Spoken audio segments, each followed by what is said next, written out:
fucktard pulling a horse box with 2 horses, and he's driving a fucking Ford Fiesta or a Ford something. Nope. Yay! You fucking dipshit. Sitting at fucking 35 miles an hour for 25 minutes behind some idiot who's driving in the middle of the bloody road thinking, yay! I don't have anywhere to go today, so I'm gonna fucking hold up everyone else's journey. Wanker.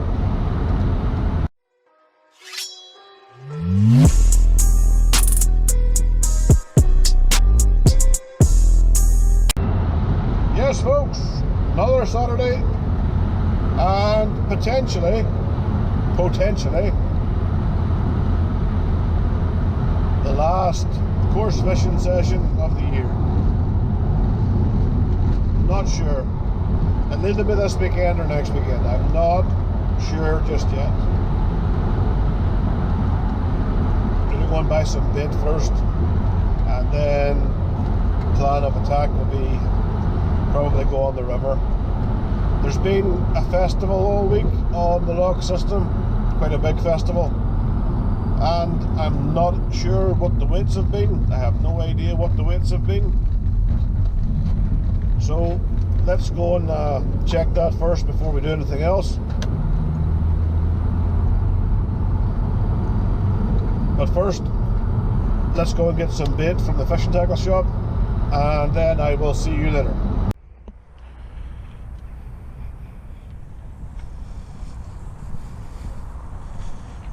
This is where I fished the last time that you see me on here.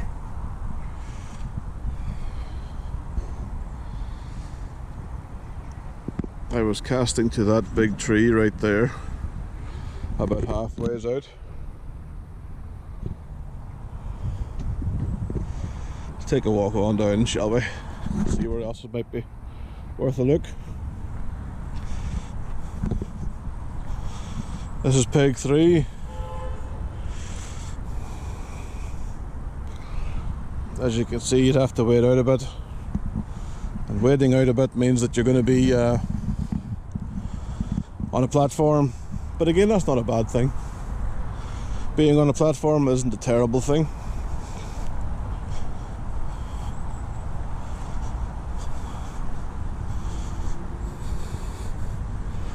This is number 2.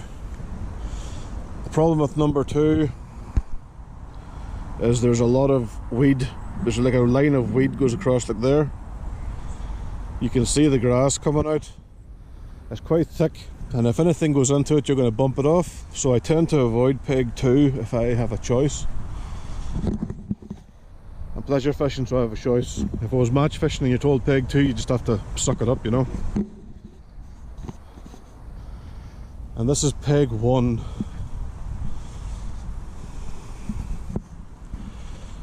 Pike 1 has a similar issue with some of the grass in here, and the grass goes a little bit further out.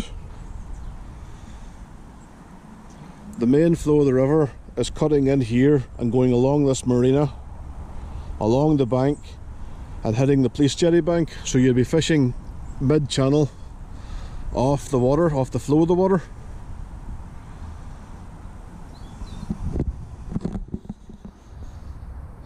Decisions, eh?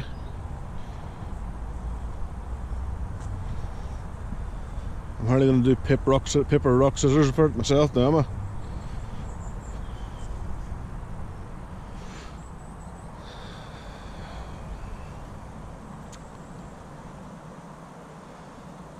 Part of me wants to go and Pike 1.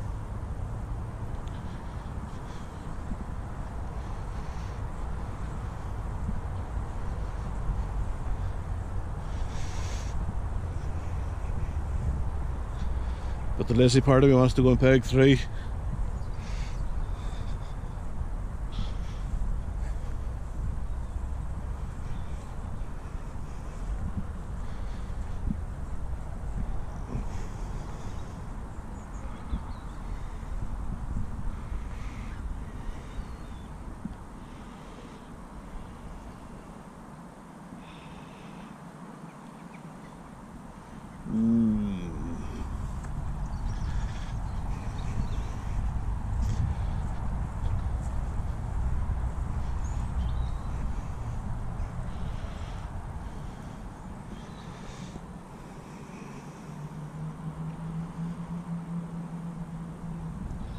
Decisions.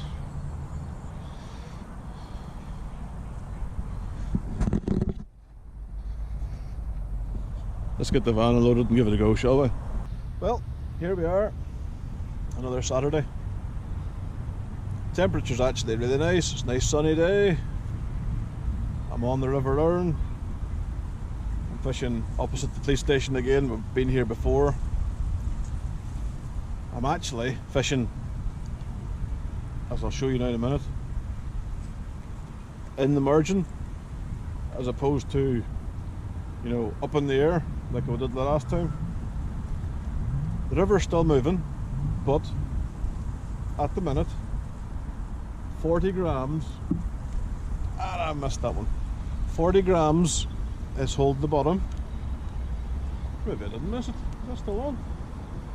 There we go. Might be catching fish already. Nope, that's off. It was a perch.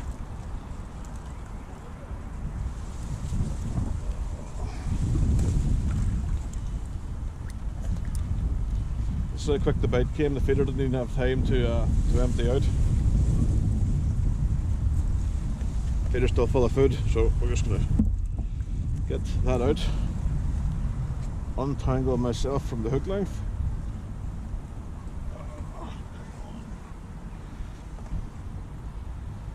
And put some more hooks on. More bait on even.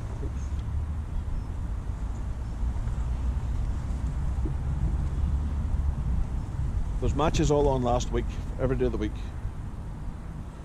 There's a match on tomorrow. I don't know when the winter league for the match angler starts. I haven't fished the winter league, you know, I haven't match fished for a long time, so I haven't been keeping abreast of all the dates, the times and everything. I'm actually thinking that this might be my last session. Tomorrow, this, you know, might be the last session I have for coarse fishing. Might switch to pike, but it'll either be this weekend or next weekend that happens.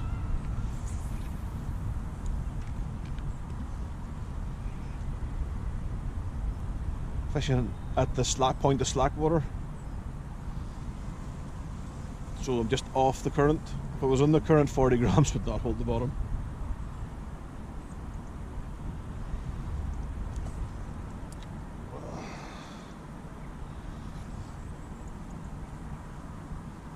So let's see what today brings. I've no idea how the weather is for today, so if it stays like this, you know, sunny with a few clouds, it'll be an awesome day. Noticeably the temperatures are getting a lot lower. This morning the van told me it was 11 degrees when I got into the van to drive, so that's a good sign. We're rapidly approaching pike fishing time.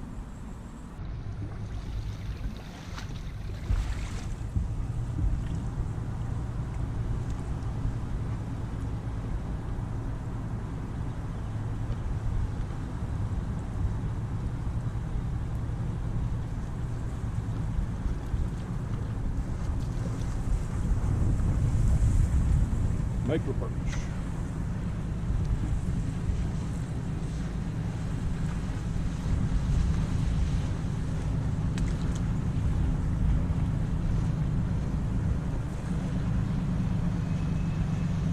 Just letting you see some of the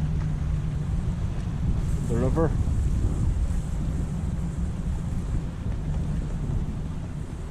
Not a bad place to come and spend a few hours of your day. The wife's finished night shift, so me getting out of the house for a few hours fishing, that's her sleep.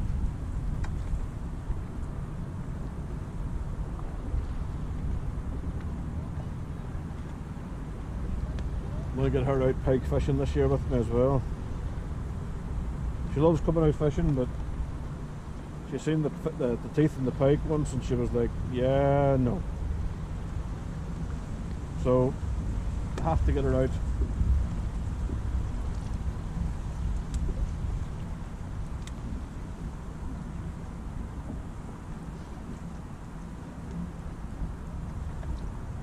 I think it'll be good fun watching her hook into a double-figured pike.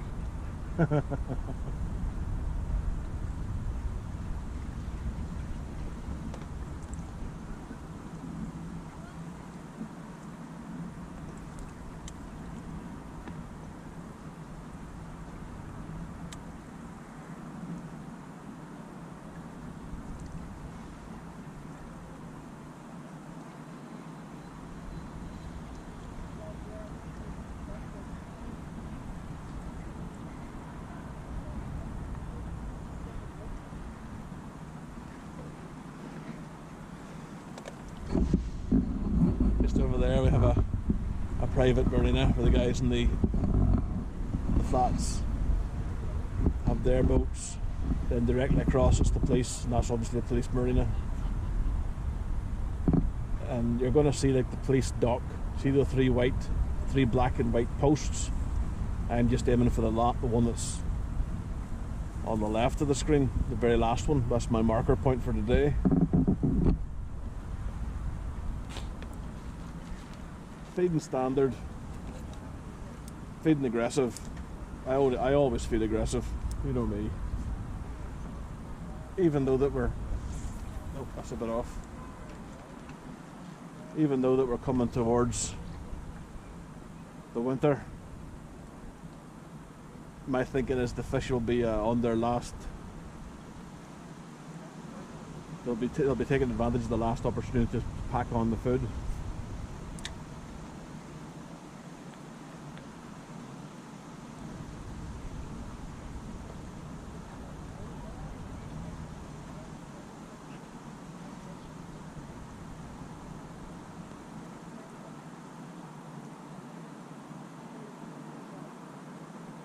It's a nice place to come and spend a few hours.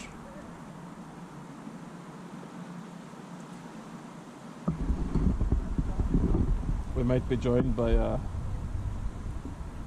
kids doing their rowboating. The school that's just down at the bottom of the river is Patora Royal. It's like an old school grammar. It used to be an all boys school, but they amalgamated it to the boys' school and the girls' school. So it's it's a grammar school. Yes, we still have grammar schools here in Northern Ireland. And the tiny perch.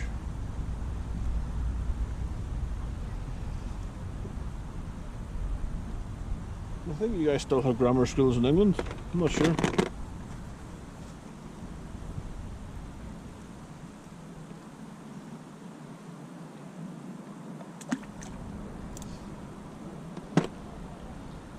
I have a funny feeling I'm going to go through quite a lot of hook lengths today, because that's only number 3 fish, and already it's getting shredded.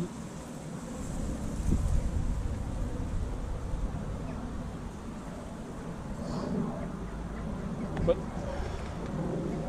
let's get a nice bed of crumb in. Let's get entangled. There we go.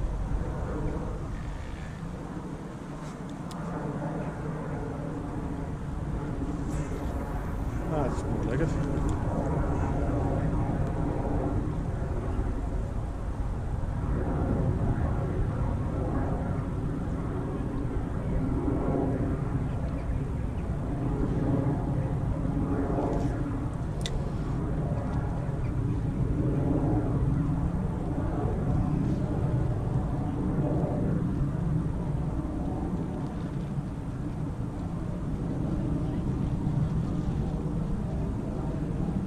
I don't mind kids going past in rowboats.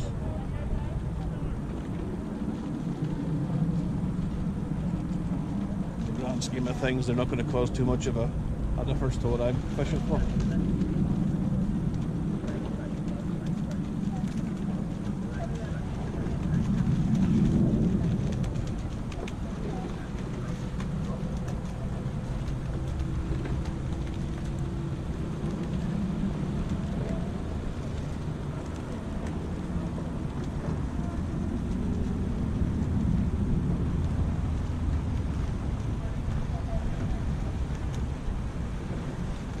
Somebody will be in the comments to correct me for the proper name of the rowboats.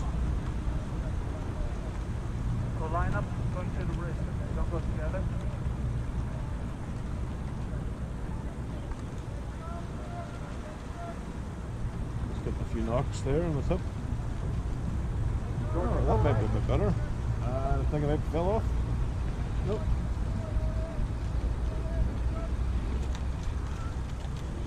Another teeny tiny perch.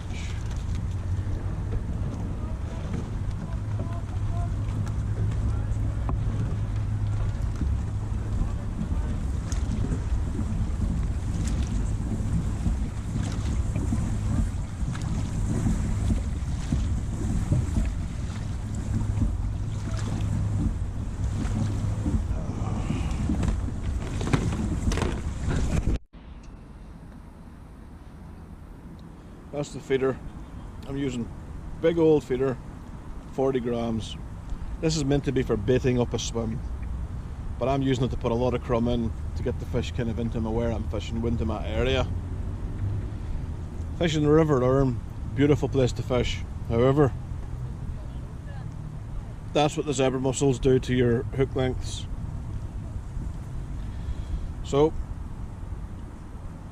I'm going to tie this a bit shorter so it's closer to the feeder,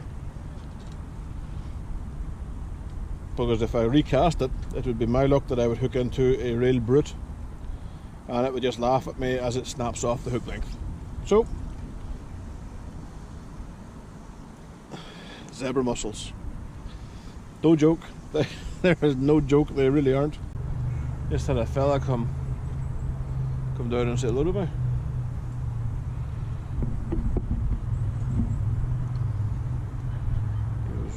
Follows the videos on the YouTube and he just wanted to say hello. Nice guy.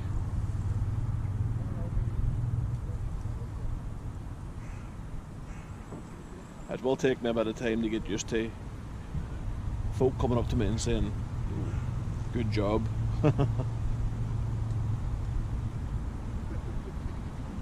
It's not something I'd be used to.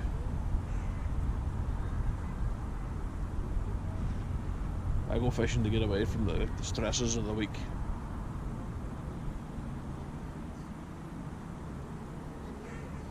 So it's nice to see people are out there watching the videos and they're enjoying them.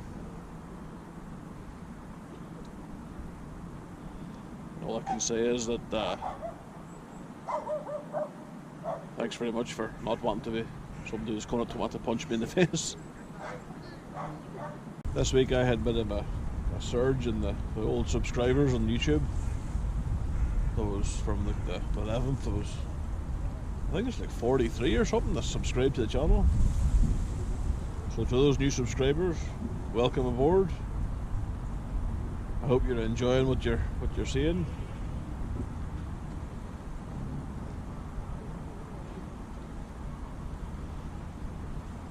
And there might be a video tomorrow of swapping out coarse fishing gear and loading pike fishing gear into the van. Because I can't take it anymore. I've got friends that are sending me pictures of them up in the Highlands catching pike, and it's like, oh, it's near enough. It'll be the middle of September. That would be the earliest I would start pike fishing.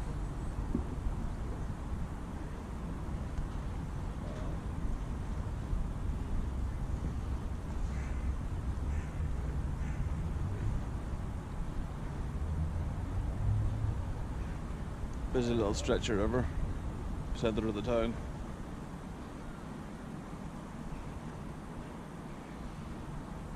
Kinda expected more fish, if I'm honest. Had the mother of all bites. Look what I've caught. A zebra encrusted rock and the tiniest of tiny perch. The bite nearly ripped the rod off the rest.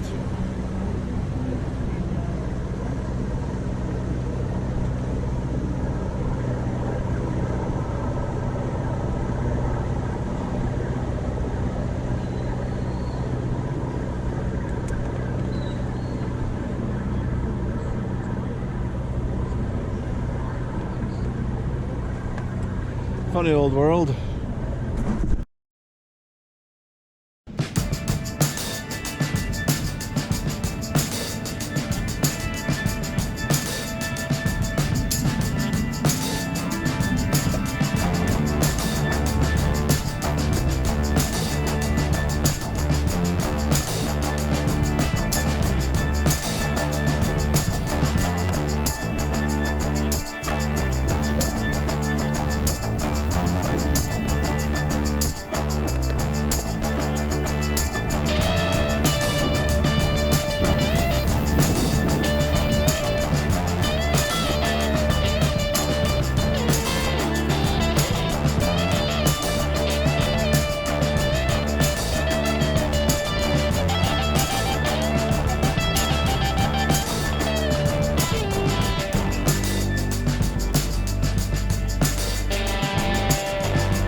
We've talked about these before.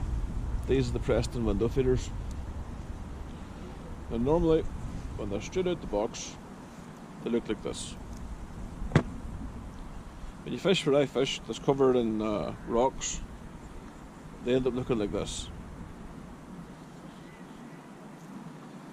Now, this one, this particular feeder, has been, you know, as ragged as it could be, and it's still perfectly usable. These are extremely durable, very good feeders. And what's even better, this is the large size. This is the extra large size, so they've now made an extra large, which is a bit thicker. Both weigh the same. I'm not sure if you're going to be able to see inside there, but inside there there's like a little ridge like that. So when the water scooshes through the holes here, it forces out everything here. Even though this has had the crap kicked out of it, it still works. I demand an awful lot from a fishing gear. It has to stand up to the fishing. If it falls to bits, or if it cracks, or if it splits, it's no good. So this is why if somebody says to me, you know, oh, I like that feeder, what are you using? I'll happily say this is what I'm using. You know, or if it's brand new something that I've not tried before, it's say, well, I'm trying this to see if it's any good. If it's no good, rest assured I'll tell people it's no good, but you have to give credit in this world where it's due. And Preston has definitely got it right with these. Now, I know Guru has window feeders of their own. I've never used them, never owned them. I think the window feeders came to like the match scene here in like Northern Ireland in the Republic. I think they came from Browning. I'm nearly sure it was Browning that brought them into the country. But again, the ones that I started using with the Preston ones, I was kind of late to the party. because I'm not match fisherman, I'm just doing this for fun. The match guys were onto them quicker than me. I was still using the typical, feeder. But it's a case of watching what other guys are doing and having a question, going, "Oh, that looks smart, I think I'll try that myself." So just a wee tiny one. I notice that in the grand scheme of things in fishing, when a swim feeder, they're almost like a lead weight, if you crack off and lose one, you think, oh well, shit happens. But without that feeder doing a job, you're not going to catch fish.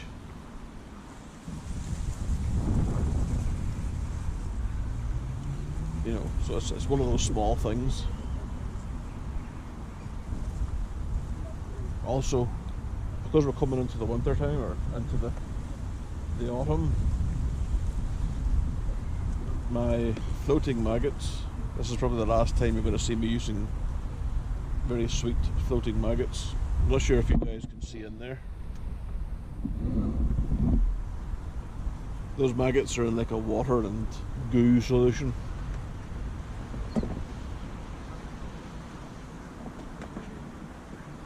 It was just normal water and mainline cell. I squirted that in there. Mainline cell is like a pineapple flavour smell.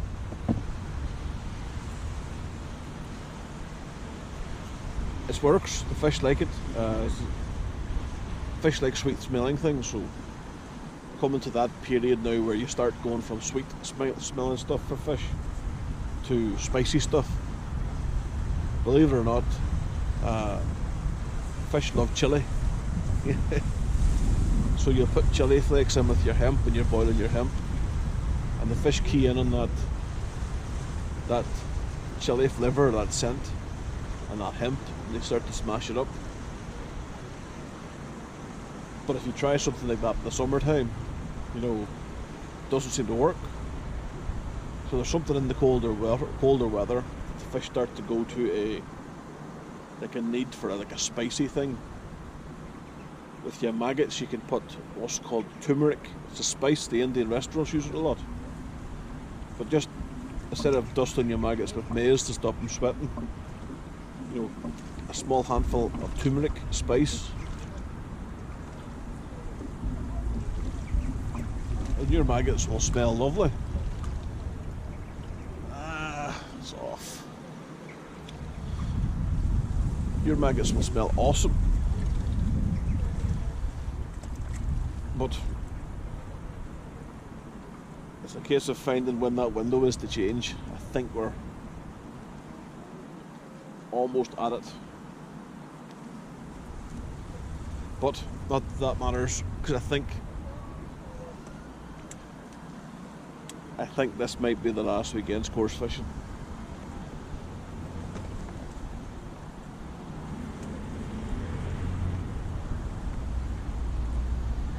I'm thinking I'm going to go pike fishing next weekend.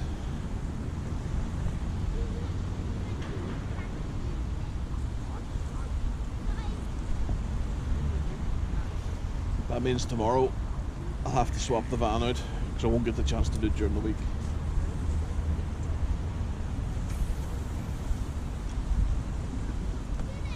Because I have work during the week, which is awesome. Keep watching these videos on like YouTube and stuff of these YouTube, well, I'm not going to call them stars, they're just guys on YouTube, but they've got like huge followings. There's a couple of kids.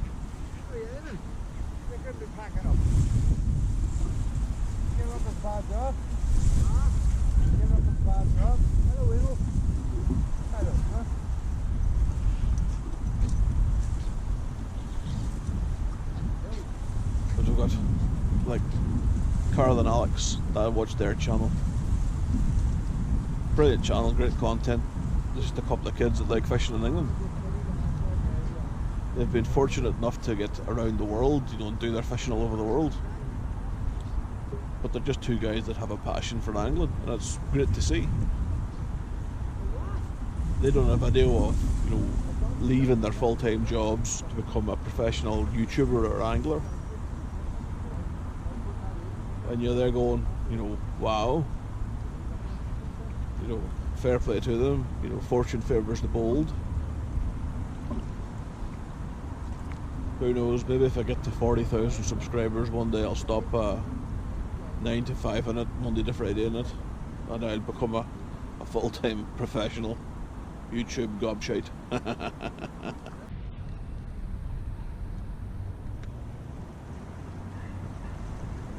My sweet corn didn't work.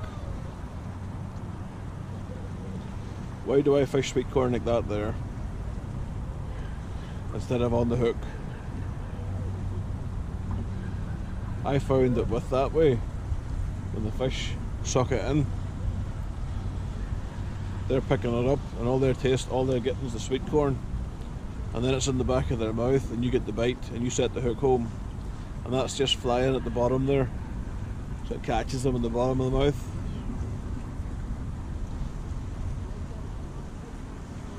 This is also quite good. This is also a quite good way to fish worm. Believe it or not, you can thread your worms on that way. I was watching the wasn't watching it actually. I was reading the news there. The fire brigade in England have decided to drop Fireman Sam as their mascot because he's too white and too male. Nope, it's not fucking Clown World. This really happened. The feminazis have took offence that Fireman Sam was the mascot of the fire brigade.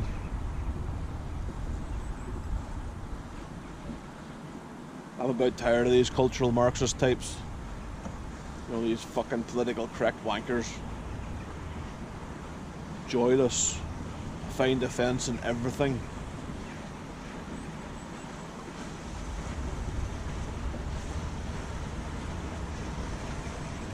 I can remember when I was a 19-year-old kid and I went off to join the military. And I left Northern Ireland, I left Omagh, Northern Ireland, which was quite, you know, it's a small town and it's not a big city, it's a small town. You were taught manners. You know, you said please, you said thank you. My first job where I worked after I left my trade training took me to London. Never been to London. Quite liked it. Big city. Brilliant time. Discovered that I liked heavy metal and goth girls. But we had a function. Quite a black tie function. My first ever time going to one of these black tie events. Real swanky place, real posh place. And I was told before I went there, you know, you have to be on your best behaviour. It's not the rugby club, don't get shit-faced and pull your pants down. But as I was going through the front doors to the room where we're having our meal, my table of 10 had went through and I was the last to go through. And there was a lady coming behind me, about 6 feet behind me, and I held the door open for her, and you'd have swore I just whipped out my dick and pissed on her. The look of horror on this thing's face was unbelievable. She says, "Do you not think I am capable of opening a door myself? I don't need a man to open a door for me." At that point my brain kind of clicked back into 19-year-old gobshite. Told her to go fuck herself.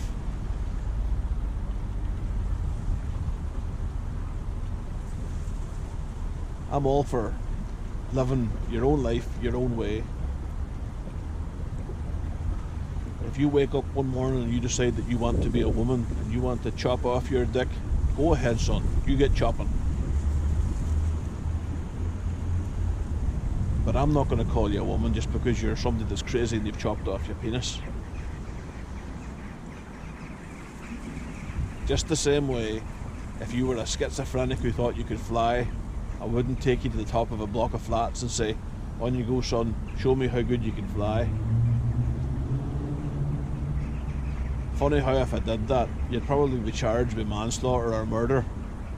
Whereas the other way, you'd probably call progressive.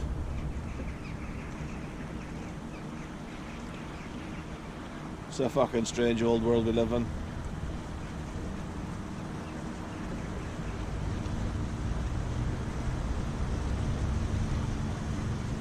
I just wish the politically correct mobs would find a new hobby. There's nothing offensive with, there's nothing wrong with being a man. And to judge somebody based solely on the colour of their skin means that you're a fucking racist. So if you're out there going, you know, oh, white men are the fucking enemy, well then I've news for you, sunshine. You're a fucking racist piece of shit.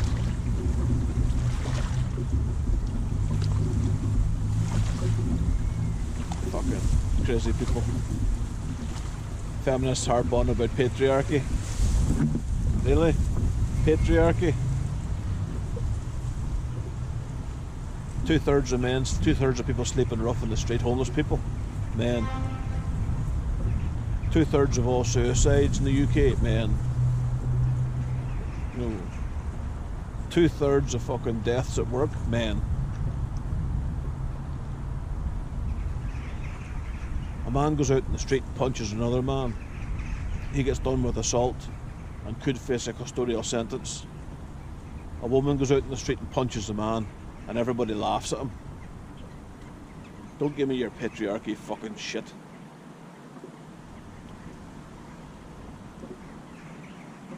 Wouldn't be a day's fishing without a fucking rant, eh?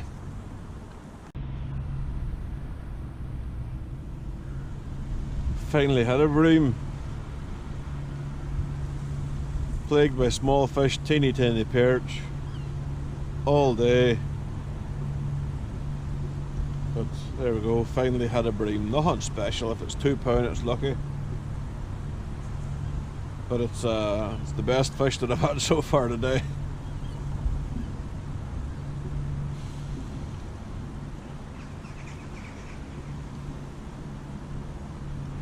Oh well. At least we're not blanking. I had a pike. Pike hit a perch I was bringing in. Pike got off. So did the perch.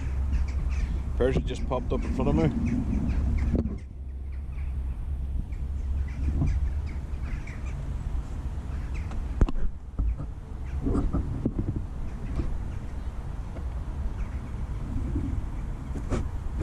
Right about there. Not sure if you can see it. Just before those grasses.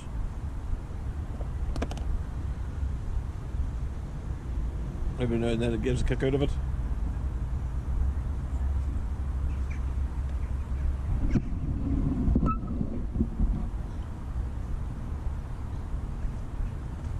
Oh well. Damn nature, you scary.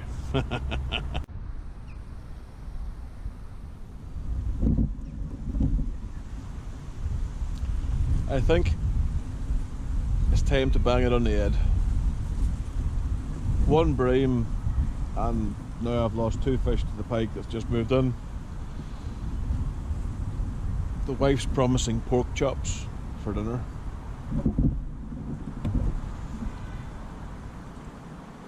You gotta love that, man. A wife that makes you pork chops. Hard to find. Anyway, let's get out of the margins, see what's in the net, load up the van, and drive down to Oma for a beer and a pork chop.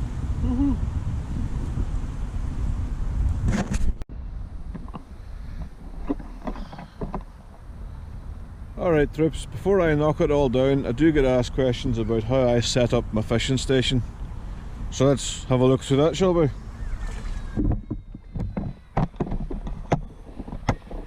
Right, obviously, seat box. Seat box is important because it's a seat box, you sit on it. You have all your stuff in your trays here, hooks, lines, disgorgers, everything. All sits in there, all stows dead neat. This is a seat. I know, shocker Rooney. This is something I bought after the effect that fits onto the box by these little clips. It's something that supports your back, something that I like to have on the box. It helps me fish more comfortably, and that's all that matters at the end of the day, is fishing more comfortably. At the back of the box I have a tray that fits at the very back. This currently holds all the GoPro stuff, but it'll also hold things like spare hook tray boxes, all sits in that tray. I then have a second tray here. This is my main tray. All the stuff that I need when I'm fishing goes on this tray. That's a ripple arm, because you can see the nice sexy ripples. That's where the bottom of your feeder rod will go. It can swing in and out, it's fully adjustable. It's made by Preston Innovations. It is very good. I don't like having swim feeders lying thrown all about the place, so I use this bag from Drennan. It's I think it's meant to be a rail pouch or something they got there, but it's been renovated into now a feeder bag for myself. All my feeders for a sectional fit in that there. If I'm fishing somewhere differently, I can go to the van and take feeders out. There's no point carrying 6 ton of feeders to a place where you're fishing. As you can see, without falling in, I am standing in the water. Standing in the water all day in the boats go past is a bit of a ball ache, because you're going to get soaked and swamped. This is why I have one of these. This is a platform. It weighs a ton, but it's secure, 6-leg platform, rock steady place for the seat box to sit on. Onto the keep net. Keep net's a standard square keep net. I'm not going to get excited about a keep net, it's just a keep net. This bar here I can extend, and if I wanted to I can add more keep nets to it. If I was fishing somewhere like a carp match where you have to have 10 keep nets, I can get them all on that. It's important when you set your box up. I'm not sure if you're going to be able to see that there. It's a bubble level. Again, that's something after I've screwed into the bottom of my box, so when I'm setting up my box I know that I'm level and that I'm not kind of sitting at a weird angle, and everything is level. Level is important. Level means that you're comfortable. Comfortable is important. Keep net. You're not going to be able to see much of the keep net because it's underwater.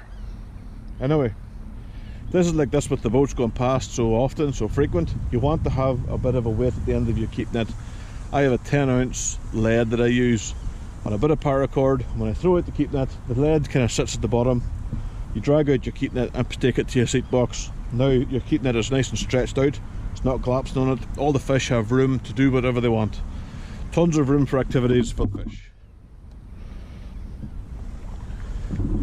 Moving on to the left hand side of the box.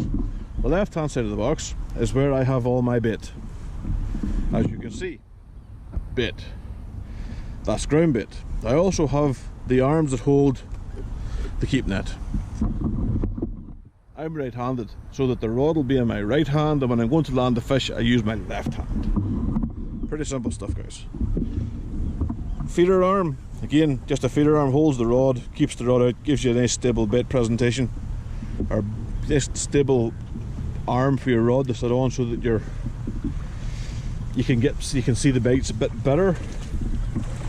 Right, now I'm going to try and get out of here without falling over on the rocks. And yeah, this is where I was fishing today.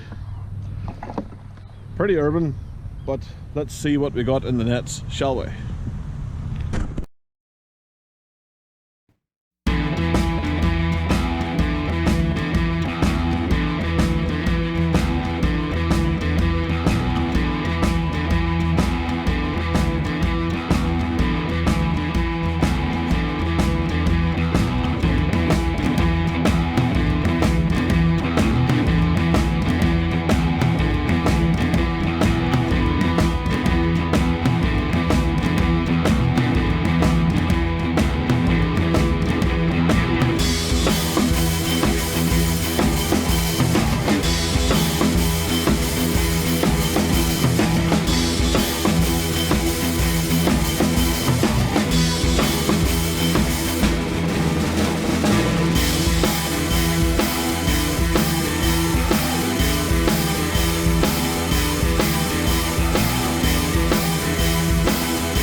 Let's see what we got today, shall we?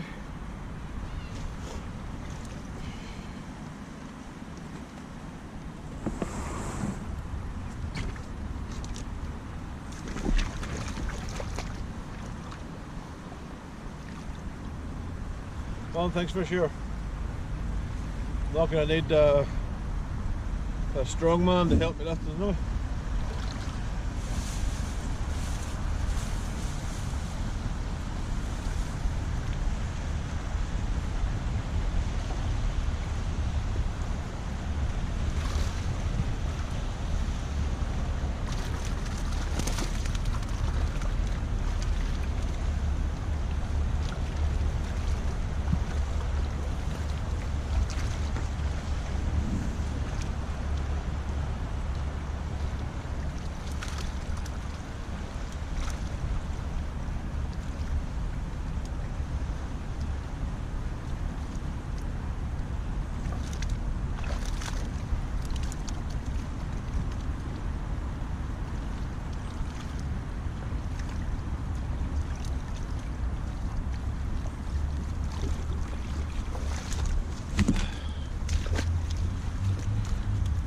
Yeah.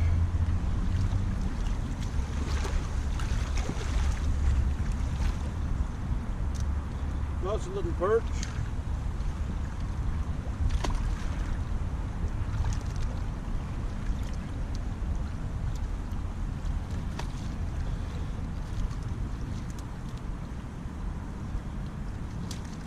Come on.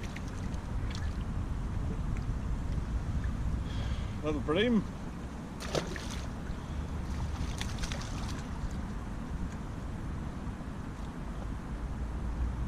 That is it.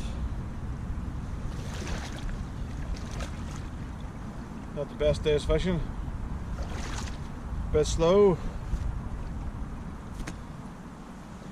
But it's time for beer and dinner.